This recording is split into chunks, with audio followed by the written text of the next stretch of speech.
Annette Duplessis was a woman of resource. The problem which now beset her she had handled elegantly for 4 years. This afternoon she was going to solve it. Since midday a chilly wind had blown up.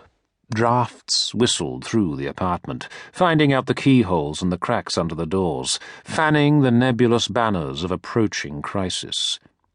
Annette, thinking of her figure, took a glass of cider vinegar. When she had married Claude Duplessis a long time ago, he had been several years her senior. By now he was old enough to be her father. Why had she married him anyway? She often asked herself that. She could only conclude that she had been serious-minded as a girl, and had grown steadily more inclined to frivolity as the years passed.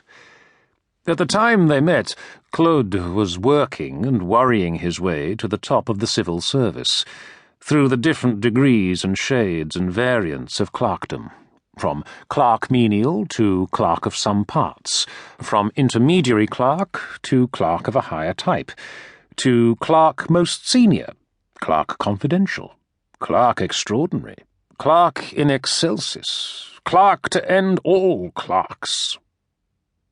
His intelligence was the quality she noticed chiefly, and his steady, concerned application to the nation's business. His father had been a blacksmith, and, although he was prosperous, and since before his son's birth had not personally been anywhere near a forge, Claude's professional success was a matter for admiration. When his early struggles were over, and Claude was ready for marriage, he found himself awash in a dismaying sea of light-mindedness. She was the moneyed, sought-after girl on whom, for no reason one could see, he fixed his good opinion, on whom, at last, he settled his affection. The very disjunction between them seemed to say, here is some deep process at work. Friends forecast a marriage that was out of the common run. Claude did not say much when he proposed. Figures were his medium. Anyway, she believed in emotions that ran too deep for words. His face and his hopes he kept very tightly strung, on stretched steel wires of self-control. She imagined his insecurities rattling about inside his head like the beads of an abacus. 6 months later, her good intentions had perished of suffocation. One night she had run into the garden in her shift, crying out to the apple trees and the stars, "Claude, you are dull!" She remembered the damp grass underfoot, and how she had shivered as she looked back at the lights of the house. She had sought marriage to be free from her parents' constraints, but now she had given Claude her parole. You must never break jail again, she told herself. It ends badly.